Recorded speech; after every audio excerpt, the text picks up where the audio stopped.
Welcome, everyone, to After Hours at Traders Post for Friday, October 3rd, 2025.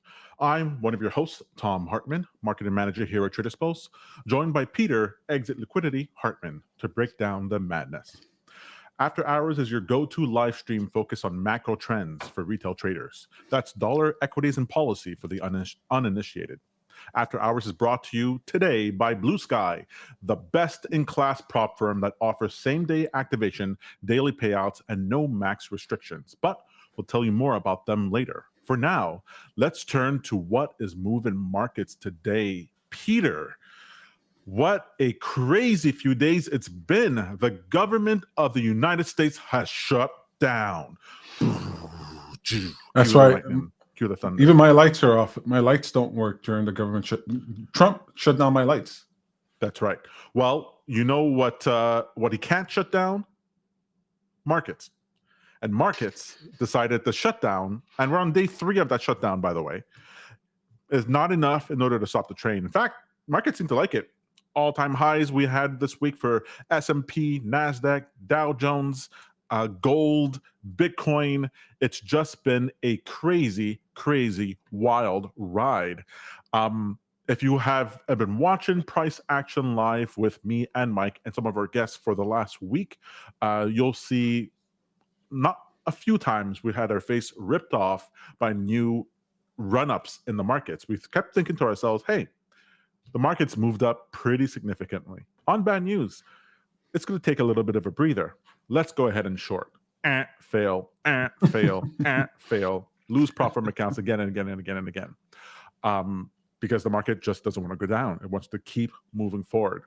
We've been talking about this over the last few weeks, actually a few months, that it's all about liquidity and market positioning, right? It doesn't really matter what the narrative is in the long term. What really matters is how much liquidity is flowing around the system. And it seems to be that we are in a zone where, at least behind the scenes, liquidity is being pumped in. And we know that because of the charts. The charts are showing us all-time highs for different assets. So I just wanted to bring up here, we're going to start off with our beautiful friend, the US dollar. And we take a look at the US dollar here on the daily. We're seeing here, if we take a look at the dollar futures, which is what I like to pay attention to, because I want to see what the volume information is like. But we're seeing that the dollar is still in this consolidation phase here at 97.4. Peter, I was looking over the dollar to see, okay, what are other times we've seen this sort of pattern where we had this, the dollar was up on a high, it comes down and it stays sideways. What happens after that? Are we looking for a major bounce? What's the actual deal? And the 2 other times I've seen this pattern where we had the dollar at a high. 1 second here. We had the dollar at a high and then fall sideways. What has happened before, this is during the whole COVID lockdown, high of the dollar, we fall down to the trend lines that we're at right now, these volume weighted moving averages. We bounced around sideways, and then we kept falling afterwards. All right, that's what happened last time in 2020, and then when we saw the same thing again, I believe here in 2017, we had a high. Donald Trump came in, the dollar fell. Then for a while, it bounced around into this range and then fell lower still. Again, around the same sort of levels that we're looking at before. So that makes me think that, hey, we might be in for a drop here pretty soon, where the dollar is going to break lower, and I mean that'll be interesting, because when we take a look at here, let me see if I can make it a little bit clearer here for you. If we take a look at on the left side of my screen here you're going to see the S&P at the top left. Underneath that, you're going to see Bitcoin, and to the left, you'll see the dollar. All right, Peter, you're following, right? I'm following, yes. I know sometimes these things will go a little bit fast when I talk about markets. You get a little glazy eye look in your eyes. I want to know that you're still with me. So over here, around November 2020, where we had the dollar here fall down, what did we see in Bitcoin? We saw Bitcoin go from here. This is right after COVID, so Bitcoin was around 12,000, right? So we had already recovered from the drop of the February-March COVID lows. We had already bounced up. We're already back up to a local high, and then we ripped Bitcoin. I think went up 2x, 3x from there, right? Just based here on this dollar moving down. So the dollar moved down, and Bitcoin went up. Same thing happened here in equities. Okay. Now, after that drop, the two other times I'm talking about, we had the drop here in 2017, 2018, and 2020. After that final drop, then the dollar moved back up. What did we see there? The bear market of 2022 for Bitcoin and a bear market in 2022 for equities. All right. A similar thing happened back in 2017. We had basically some volatility that happened within markets, and Bitcoin was also Bitcoin had already been in its lows, so it actually ran up afterwards. Here, let me just pull it up here. So here is where the dollar peaked. So Bitcoin actually did continue running up in 2017. So it's not a for sure. It depends where it happens within the cycle. Here, since we were still in the bullish cycle in 2017 for Bitcoin, it continued running up. But right now we're not. Right now we're headed towards the end of the Bitcoin cycle, which we'll touch on in a little bit. But essentially, the dollar, we can see here that generally speaking, when it consolidates at the levels that it's at right now, the next move is potentially a lot lower. All right. So that means to me that whenever the dollar is being sold, that means some other asset is being purchased. That's just how it goes. All right. The question is, are we headed into a stagflationary environment? Is it a growth environment? Is it an inflationary environment? We don't know what's going on. All right. That's the big question. So Peter, the dollar's moving sideways. With the dollar moving sideways, we've had gold move up pretty drastically. This is gold. All right. So if this is what gold is doing while it's moving, the dollar's moving sideways, it moved down to sideways. This is what happened with gold. Can you imagine where gold will be if the dollar breaks the support right now and starts falling for at least a quarter, maybe even more? We can see gold at 5,000 like that in a blink of an eye. Here, let me make sure I do it by the microphone. Like that. We heard it before. Could be high. Which one is performing better, gold or Bitcoin overall in the past 1,000 years? I'm joking. In the short term. Well, I would have said gold. Gold was outperforming up until the last couple of days. Oh, let's take a look at our friend here, Mr. Bitcoin. Let me just hide these 1 second. Mr. Bitcoin. I think Bitcoin is gender neutral. Nope, it's a man. So here we have so Bitcoin was actually down a bit over the last couple of weeks. We knew that it was going sideways to down, so we had fallen from peak to trough something like 13%, 14%, which people were calling the top for Bitcoin. Now, there are reasons to think that there might be a top for Bitcoin, but a 33% drop in Bitcoin during bull markets is totally normal. So I wasn't really ready to call the end of the cycle for Bitcoin because we weren't really seeing the signs there that were showing that. Wait. You're saying she stopped? No, I'm saying that the signs for topping, if you're going to be predicting the top, you're going to be looking at the past of Bitcoin to be able to see the signs, right? Mhm. That's what you're looking for. You may be wrong, you might be right, but you're looking for past signs. And we weren't seeing the past signs. People were talking about this drop in Bitcoin, this 14% drop in Bitcoin, as if it was like huge. Are we seeing the sign now? That's what I want to know. There's only one sign I'm seeing for the top in Bitcoin, potentially. And I'm no longer really thinking that that's the top for Bitcoin. The one sign for Bitcoin is if you take a look at Bitcoin over the long term, over the history of Bitcoin, you'll notice that Bitcoin usually follows these cycles. That you have a bull market for 1,064 days, a bear market for around between a year and 400 days. It just happens like clockwork. Bull market, 1,064 days, and then it falls for about a year afterwards. So for months now, I've been talking about this idea that I wouldn't be surprised. I'd be fully expecting to see all-time highs for Bitcoin, really a big rally towards the end, and then peaking right around October 20th, which would be 1,064 days since the bottom in Bitcoin. That's what I was expecting. However, the period, the bull markets in Bitcoin, actually the whole cycle for Bitcoin, because of how correlated it is with global liquidity, has to do with how liquidity is financed, how the credit cycle works.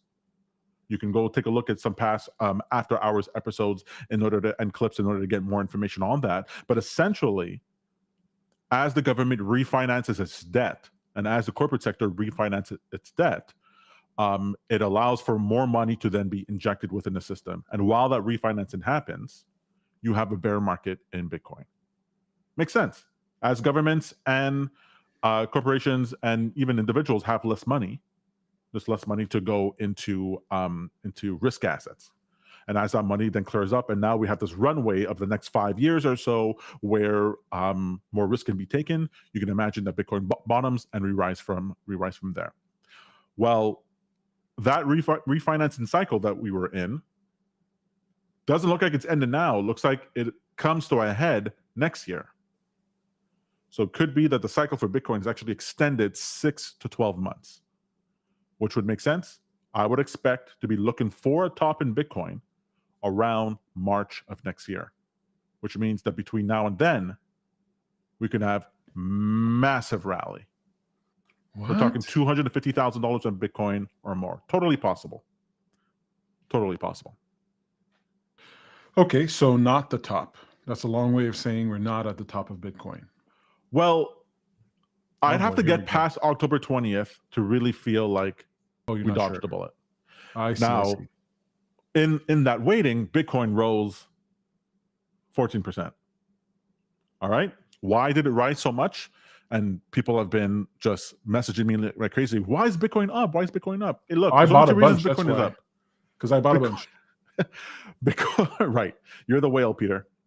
Bitcoin is up because of global liquidity and forced buyers, right? So we had last week, and in fact, 2 weeks ago, we talked about how many shorts there were for Bitcoin. There were billions and billions and billions of dollars worth of shorts. And now the shorts on Bitcoin, if you just take a quick look at CoinGlass, we're seeing here 2.2 billion across the Binance, OKX, and Bybit platforms. Versus they got wiped. Yeah, versus the 650 million long, which is not a huge amount, but it basically dropped by 12%. And in general, the rule is $1 billion worth of shorts being liquidated on the or their positions covered on the liquidation map equals 1% move in Bitcoin. That's what we've been seeing. So we had this basically the 12% move up in Bitcoin. It's about $12 billion that were liquidated from the exchanges. If we take a look at this coin last thing. So this is textbook. When this is Tinder, when you get those shorts get liquidated, you get these move up. There's no two ways about it. It doesn't necessarily mean things are going well in the economy, going well inside global liquidity or anything like that, because the Bitcoin moves both on a global liquidity over the long term and in the short term based on market positioning, which is these levered positions. So two things move Bitcoin. It's when the shorts get liquidated, but also when the longs get enthusiastic, euphoria. That doesn't look like it's happening. No, so we're not anywhere in the euphoria state. That's why the whole alt season stuff, all the alt season tickers for Bitcoin has basically just started. They're basically just saying now we're in the altcoin season, which we're seeing. We're seeing some pretty significant moves in crypto. BNB is at all-time highs, if I'm not mistaken. Ethereum is up to 4,400. So this is we have here. This is Binance, the BNB token.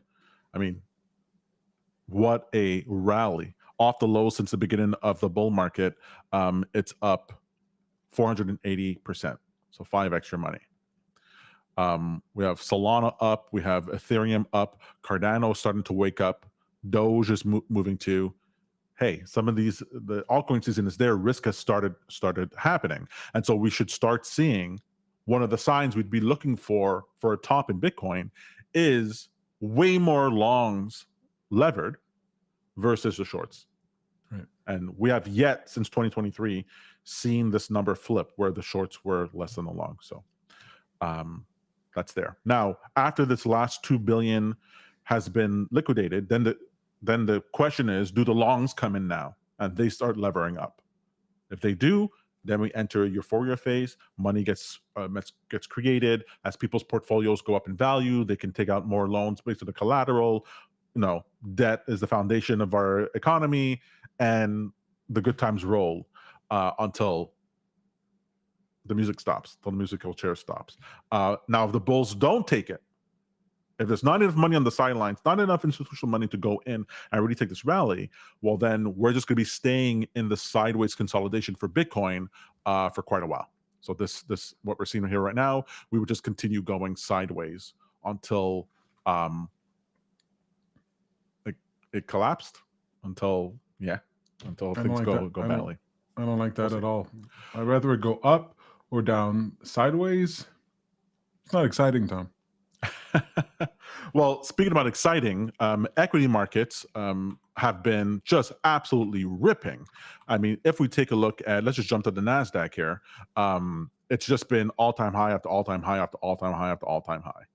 All-time highs will continue until morale improves. This is the promise for the current administration and the previous one before that and the previous one before that. If you want any proof of that, Exhibit A. Okay. Why are we hitting all-time highs with the government shutdown? Isn't that a bad thing, or is that not as bad as I think it is? I mean, I know they always come back, and it's never like the end of the world, and everybody knows that. I'm old enough to remember, et cetera, et cetera. But I would think there would be some type of down, dip, sideways thing. It's going up. Well, it's like when I tell my son to stop playing video games and go to sleep, but he's playing video games with me, and we're having a great time. And he's like, "Hey, I hear you about the sleep thing. How about instead, hear me out, instead, we keep playing." Well, I gotta put my foot down a bit and go, "Hey, come on, man. No, let's pause the game. We can't be doing that." He goes, okay. But you remember when we were playing, how fun that was? How about we do that again? Okay. So that's essentially the situation we're in. We see with shutdowns all the time. I know there's way more nuance, there's way more seriousness inside of it. We're making light of something that's actually pretty serious. But the volatility that you're asking about, that people worry about, I wonder if this means the end. Right. Yeah, that's not really the case. Okay, so if Donald Trump's tariffs, government shutdown, uncertainty, troops on the ground in states like deportations. If all that is happening, can happen, and the market still just goes up, then I don't really understand this game. It's like I'm playing Monopoly against somebody, Exactly. and You got it. they figured it out. always have more money. That's right. You landed on Boardwalk. You got to pay me $2,000. They're like, no problem, no problem. Boardwalk, Baltic. I'm getting deep into the weeds with Monopoly here, but everybody who knows Monopoly gets that. It's like it doesn't matter. And I've played Monopoly with people where they have so much money where they could land on Boardwalk 10 times, it wouldn't matter. You're just like, I'm about to flip over this game. Well, here's the thing. So the financial assets. So the problems come in for the people who own the financial assets. Can they hold on to it? Do they need to sell it? Are they forced buyers? Are they forced sellers? What's going on? But the asset itself does not go down in value. So the person might be, because of the economy, forced to sell their Apple stock in order to keep their house or to keep their family afloat. But that Apple stock doesn't go down in value. Right, it goes up. It goes to the next person who has enough money to buy it, and then it continues going up because of the financialization of the system. Guys, if you want an education on Triffin's dilemma and what happens when US is a world reserve currency or any asset is a world reserve currency, and a country gets to export dollars and receive goods, and what that happens to that society, we can have that conversation. But it's going to end with you coming to the conclusion that markets go up. Markets go up until they can't go up anymore. How long can they go up for? Well, it's been 100 years. I'll check back in a few decades, okay? But what if this is the time it falls? Great. Then I hope you Peter Schiff it, and you hold your options, your puts, and you monetize it, and you get fabulously wealthy while the entire thing burns. Totally understand that. But until that happens, les bons temps rouler. Let the good times roll.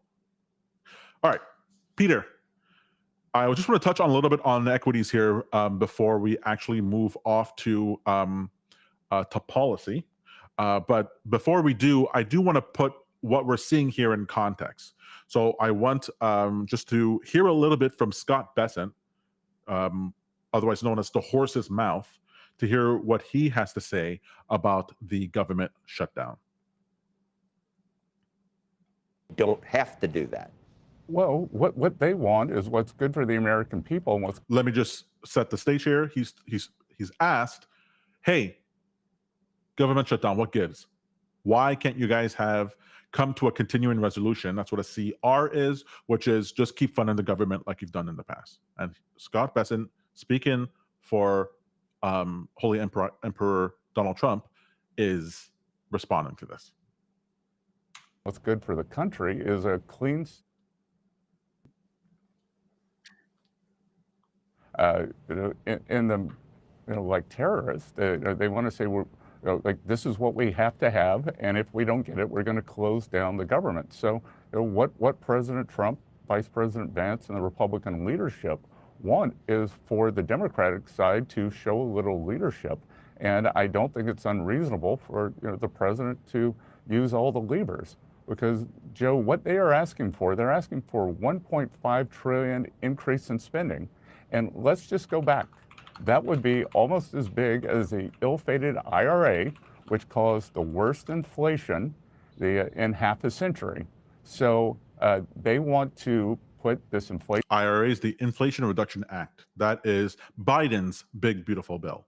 So he's saying they want to add $1.5 trillion to the budget. We can't have that because this whole shutdown comes because of the agreement on budget. And so he's saying, hey, the Democrats are like terrorists. They're holding a gun to our head. They want us to spend so much more. If we did, inflation bad. Remember inflation? All right. Well, just as a reminder, Donald Trump had the big, beautiful bill. And that added maybe like $1 million to the economy. Oh, no, sorry, not 1 million. Was it also trillions of dollars? I think it was also trillions of dollars. Yeah. Yeah, pretty sure that's what it is. They're fiscally conservative, okay? The Democrats spend as much as they can. The Republicans spend almost as much as they can. Responsible. Right. Well, the big beautiful bill, some estimates have it at what is it, $3.4 trillion over 10 years. I mean, that's insane. Some of the numbers go even above $4 trillion. So I hear this all the time. The other side is bad. We just want to keep the lights on, and the other side are evil. Evil. Come on.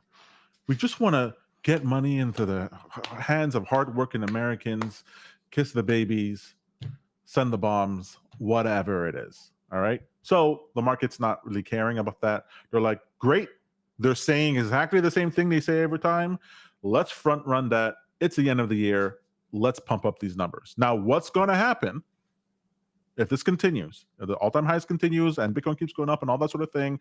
There will be the collateral that's there, which is these financial assets, will increase in value, which means the people will be able to take out additional loans on that collateral that they didn't have before. This creates new money. And where do you think that money will go to? Oh, that's right, back into the markets. So come January, don't be surprised. There's a rally in January. But because there might be a rally in January, guess what happens in December? More of a rally. Because people go, well, the prices will go up then, so let's buy now. This is what's called the Santa Claus rally. This is if nothing bad happens. So we had the option expiry that finished off the quarterly options expiry for September that closed off. Window of weakness is closing up. If that's not there, hey, things go up and to the right, and we're seeing Bitcoin sort of confirm this. Guys, if you're a long-term trader, set up your automated strategies with the Trader's Pulse platform. Figure out your bullish sentiment. Not financial advice, do your own research, but shorting long-term, stupid. It's just going to say it. It's stupid, all right?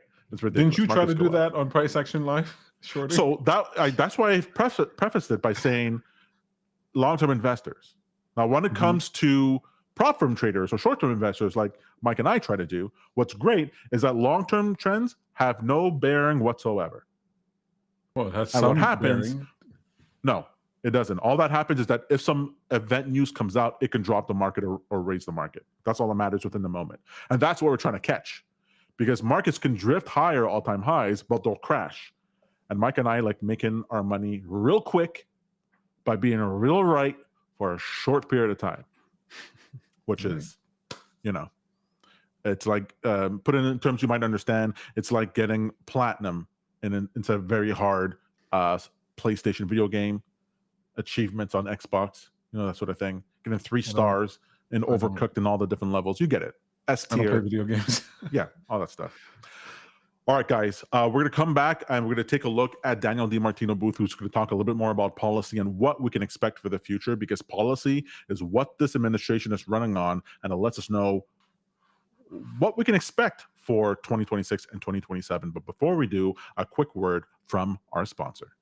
Looking for a prop firm that actually plays nice with automation? Meet Blue Sky, built for serious traders. And with Traders Post, it just clicks. You connect Blue Sky inside Traders Post, route your TradingView signals to paper or funded accounts, and let it auto-manage entries, stops, and targets. You control risk per trade, filter by session and symbol, and pause or resume with a single switch. Every fill is easy to review in one dashboard. Funded accounts can request payouts daily with launch plans starting at $49. Get funded with Blue Sky. Execute with Traders Post. Apply today at bluesky.pro, BLUSKY.pro, and plug in your edge. Trading involves risk. Use proper risk management. The sky is falling. The sky is falling. Recession is right around the corner. Stop me if you heard this before. Look, you can't get subscribers on YouTube, on Twitter, just saying good news. If I just had a Twitter account that just automatically tweeted, hey, markets are going to go up probably over the next month, quarter, year, 5 years, 10 years, buy high beta assets, and thank me later, I'm going to get 0 subscribers. Nobody wants to go to a movie and watch people sit down for a picnic. They want Hunger Games. They want Quarter Quellings. They want Divergent. They want Maze Runner. They want Quarter Quellings. Is that a movie? The Quarter Quell in Hunger Games. Oh, I where thought every you 25 years they reaped twice as many tributes in order to fight in the Hunger Games. Got it. There were 3 Quarter Quells. The last one was Candace Everdeen. I got it. Thanks. Okay. I just thought you were saying TV shows, and I thought you said a TV show that I didn't hear about. And you know me, I love TV shows. Go on, Tom. I thought you were a man of the people. So there's always a question of all the content you see in FinTwit, all the content that you see in financial markets. Well, generally speaking, always tend towards: are we in recession? Are we close to recession? Is everything weakening? If things are going to break? Will this be the time where things fall? Will we be in a bear market for 10 years? That'll be mostly what you're seeing. Unless you talk to Bitcoiners, in which case you talk about going up and to the right all the time. So, because Bitcoiners love watching people go to the picnic. As long as at that picnic, they're buying Bitcoin. So we're going to listen to DiMartino Booth over here. So she will talk about, she will be asked by David Lin here about the recession risks. But I want us to hear a little bit more about what she thinks about policies and about what the Fed will do, what the administration will do. Because if we know what the administration and the Fed will do over time, then we know where the hockey puck will be a year from now. So let's get a couple of peeks into what she has to say. Trump is making posts on Truth Social once more. He's putting cartoons of firing Jay Powell. I'm not sure if you've seen this. So this is I've seen it. Yeah, this is what that looks like. You're fired. Nobody likes AI like Donald Trump's Twitter and Truth Social account. In fact, when I went on Donald Trump's X account, I thought I was on a parody account. I'm like, oh, I'm on a fake one here. So that's it's pretty intense. He I think just recently he put out a video of him Trump 2028. No, Trump 2028. Oh. He's handing out MAGA hats Trump 2028 to people. That's really funny. Yeah, I mean, crazy. Anyways, just want to interject there. This is what we're dealing with. Okay. Well, I don't know if he's just trolling him at this point. We know he legally can't fire him now, but most likely Powell will get replaced. Do we have any idea, or do we have more clarity now as to who might replace him next year? So, the betting markets still have their money on Christopher Waller. I'm not so sure that President Trump may have viewed his Waller's not dissenting at the September meeting as some sign of a lack of loyalty on Waller's part, that he didn't join Stephen Myron in his dissent. We shall see. Just to remind everyone, Stephen Myron is someone who's just recently appointed to the chairman on the board for the FOMC, where they vote for if rates are going to get cut or raised and all that sort of thing. And that person still technically works for the Trump administration. And then currently, Besant, Secretary of the Treasury, Scott Besant, is looking to submit people who might replace Powell as the head of the FOMC. And Stephen Myron is one of those people, but Waller, because he didn't dissent, didn't say, hey, we should cut more. Maybe the Trump administration is not looking so favorable on him, that he wasn't loyal to what Trump wanted him to do. Trump wants rates cut to zero as fast as possible. If he can do that tomorrow, that's what he would do. If Trump can get negative interest rates, that's what he wants. So that's the whole battle right now. The other name that's thrown around with the greatest frequency is, of course, Kevin Hassett. But there's also a material chance, and it must be because I'm in Las Vegas that I'm citing all these betting odds, but about 40% foresee Jerome Powell staying in his position on the board through January the 31st, 2028. Wow. And just to throw one wrinkle out there, that's a high probability of. Okay, so before she goes on to say this, just imagine, right? Just pull yourself back and imagine that you're reading about Rome and about the Senate and about the merchants. Just imagine that's what's going on here. So Powell is allowed to stay until 2028. That's when his term is up. He can't get fired by Donald Trump. He can stay until 2028. But he doesn't have to be he doesn't have to leave the board. So it's possible that a new person gets nominated as the head of it. But anyway, she'll talk about it. But Powell still stays there. He doesn't leave. He could leave, but he could just decide, I'm going to stay. You can't make me leave. All right. So listen to what she says could happen if that happens. Of him staying in place, but B, if he was to do so, most people don't really understand the inner workings of the Federal Reserve. It's in his rights. It is in Powell's, it's in the rights of the Federal Open Market Committee, a body of 19 individuals, to elect the chair of the Federal Open Market Committee. So there's a distinction here, right? Because the president has the authority to nominate the chair of the Federal Reserve, which is a body of 7 individuals, but it's the Federal Open Market Committee's purview to vote for the chair. In other words, David, if you can only imagine, given you just started this segment off by talking about the president trolling Jay Powell, can you imagine how he would feel if the Federal Open Market Committee elected him to remain in his place as chair of the Federal Open Market Committee, such that he would be at every single press conference at the podium and not the individual he put in as chair of the Federal Reserve Board from now until January of 2028? Again, perfectly legal. Which to me would be, please, can we have this? Can we have it where they elect the president of the Federal Reserve, because people think the Federal Reserve and FOMC are the same, right? So the Federal Reserve, that's where the president can appoint a new person, the new Ben Bernanke, the new Alan Greenspan, whatever. And normally that person is also voted to be the chairman of the FOMC. But so we can get, let's say, Stephen Myron, who's the guy who's the president of the Fed, but then we can have Jerome Powell still be there every month at the podium saying what he's going to say. Ooh. I want to get that poly market bet up. I want to see that going on. I want those headlines. If we're going to go down in flames, let's go down in a garbage truck of flames. Just put one for the history books. That'd be unbelievable. All right. All that to say, I'm not just here for the gossip, but all that's to say here that if the administration is to the point where they're trying to finagle their own guy in there, it means they're going to cut rates. Rates are going down, buddy. And if it's Donald Trump, the one who's like orchestrating this whole thing, you think they're going to care necessarily about how easy they bring down rates? I don't think so. I think you can get yourself some 75 basis point, 1% cuts, or promise of massive cuts in the future, and we get that stuff down to zero real quick. I want to see the yield curve with 0% interest rates on the short end and 9% on the long end. Ooh-wee! It is such an interesting time we live in. All right, let's hear a little bit more about what she has to say about the future. There's something I wanted to bring here. Yeah, so the labor market deterioration and economic headwinds. Let's take a little listen to this. All right, I want to touch on Fed independence toward the end of the interview. Let's talk about Jerome Powell's assessment of the labor market, and then we'll discuss the labor market in a bit more detail. This is from his last conference a couple weeks ago. Take a listen.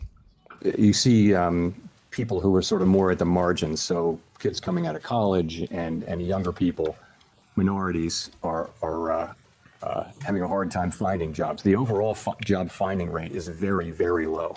However, the layoff rate is also very low. So you've got a low firing, low hiring environment. And the concern is that if you start to see layoffs, the people who are laid off there won't be a lot of hiring going on. So that could very quickly flow into higher unemployment.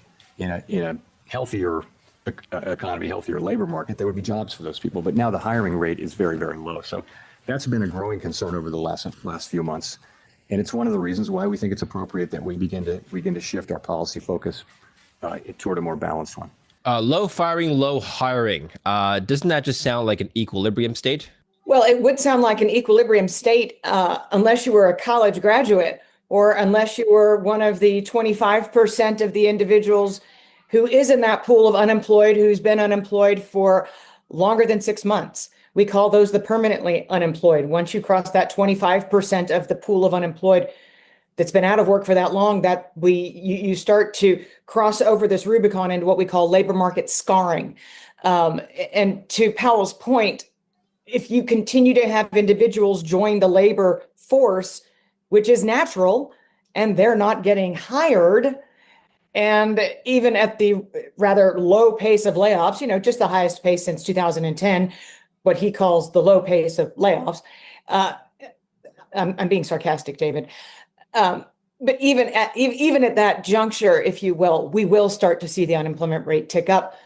Gold prices. Okay, so that's super important. Okay, if you're talking about numbers that can't be fudged, or rather, you're talking about numbers that really will move, can move markets, is the unemployment rate. If the unemployment rate continues to rise, it went from 4.2 to 4.3 recently. If it continues to rise, and it starts to rise significantly, what happens is that all those people who are putting money in their 401k, that's buying the stock market automatically, who are reinvesting their money, who sends their money in order to buy more stocks, that money, those forced buyers, because they're just automatically buying, dries up. And if that dries up, well, we see what happens when we have less buyers within the market. It can be pretty substantial. And if that dries up, then you can have a massive drop in the market. I'm not talking about a slow dribble over 10 years. I'm talking COVID level drops, or even more, just as significant over a 1 quarter span. Because if those numbers drop, it's not that all of a sudden those guys can just start deciding, you know what? Oh, oopsie, let's start going back to buying stocks. Let's start to go put money back in our 401k. That's not happening. If they get replaced by automation, if they get replaced by robotics, or if they're not being hired or what have you, that money is not going into the stock market through pension plans, through investment funds, through individual purchases of ETFs and all that. So those forced buyers right now, the passive investment market is huge. There's more passive investment buying than there is active investment. If that falls, then you're looking at devastation in financial markets, potentially. All right? So you want to keep an eye deadlocked on that whole funnel of jobs. What's going on there? What's continuous claims like? What's initial jobs, job openings, average hours worked, all that stuff as a proxy for how much money is going from employees to the stock market. It's not for nothing that we're getting the rule now change from the SEC. It looks like it has to be ratified from the SEC, already been approved by FINRA, of you don't need $25,000 anymore to open up a futures account. You can have just $2,000.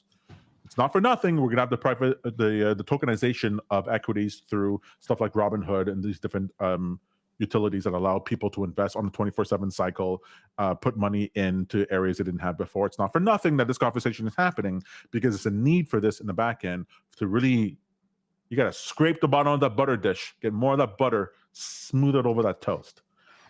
It's pretty crazy. But until that happens,